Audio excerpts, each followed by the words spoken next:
I've never experienced an introduction quite as enthusiastic as that. Well, thank you. He likes to roll. We'll make it great. I want to thank Igor for initiating this meeting, and Olga for your support as well. Vladimir, always, you people are friends. I appreciate very much what you do, and it brings back memories to me, folks. I just want you to know, when I first ran for our party, which was back in 1975, in 1974 I was asked to run as a progressive conservative candidate in the riding of Essex South. And when I asked what the party membership is, I was given a list, and on that list were the names of 8 people. And I knew at that point in time that I had my work cut out for me, and I did. I did run in that election in 1975. It was Bill Davis who was the premier. I was 24 years old. I didn't know it, but I was the sacrificial lamb for the party. And I was the only one who didn't know that I didn't have a hope of winning that election. But I got up every morning, and I knocked on the doors, and I was sure that I had a chance of winning. And of course I didn't win. But it was a good experience. And I ran again in 1977, because that was a minority government. So 2 years later we had another, and I didn't win again. But it was a good experience. And with every time that I ran, I became more convinced that the Progressive Conservative Party of Ontario reflected the values that I believe in. And I just want to share this story with you. When I was first approached by the riding president in Essex South, and he said, "I want you to run as a progressive conservative," I said to him, "What is a progressive conservative?"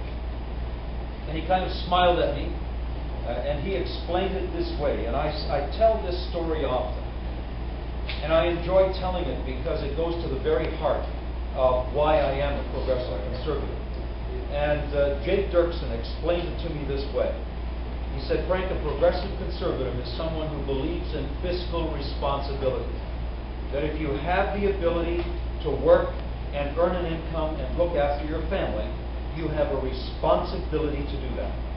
On the other hand, we believe in social responsibility, that if there are people in our community who don't have the ability to look after themselves because of an illness or because of a disability, circumstances in their life beyond their control, then we as a community have a responsibility to look after those people and to ensure that they live a life of dignity, that their needs are met, that they have a quality of life."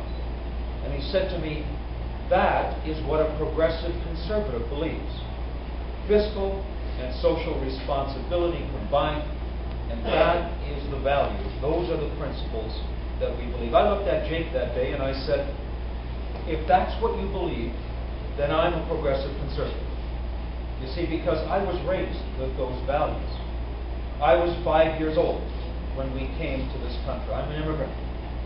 And I watched my father and my mother. And my father, the day after we got here, was in the field in Leamington, Ontario, working on the farm. Because he didn't come here to get a handout. He came here because he had heard that Ontario was a place of opportunity for himself and his family. And so I observed my father, and 12 months later, my father had started his own business, his own construction business. And 24 months later, he was employing 20 people. This is an immigrant who had been in this country for 24 months, and he was employing 20 people. And I watched that. I observed my father. My mother worked in the H.J. Heinz Company. She worked there until she retired at age 65. So that work ethic is what made me who I am today. Never looking for a handout, always looking how I can make a contribution. And one of the things that I learned from my father as well, and I want to share this with you because, again, when people are choosing the leader of a party, they need to know who that person is. Anybody can talk about policies. I think we need to know who you are. So who is Frank Cleves? What is it that he believes? What are the values that guide Frank Cleves in his decision making? I watched my father. Friday nights was always our day to go shopping. And as a family, we went to the local Loblaws and we bought our groceries. And the first time I observed my father doing this, we were on our way home, and he took a bag of groceries from the back that he had been very careful about what went in there. And we stopped off at a house, and he took that bag of groceries and put it in front of the door, and he knocked on the door, didn't wait until anybody opened, just came, got in the car, and we drove away. And I remember saying to my father, "What did you do? Why did you do that?" And all my father said was, "Those people are having difficult time, and we are helping them." And there were many times when I observed my father do that at different houses, different places. And I learned not only the value of hard work watching my father, but I observed how he practiced the value of social responsibility.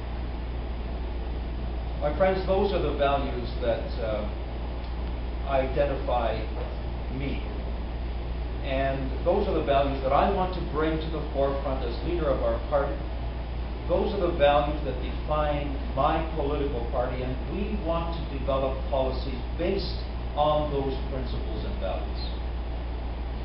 Now, I mentioned that I didn't win in 1975. I didn't win in 1977. During that period of time, I continued, however, to be involved with the party.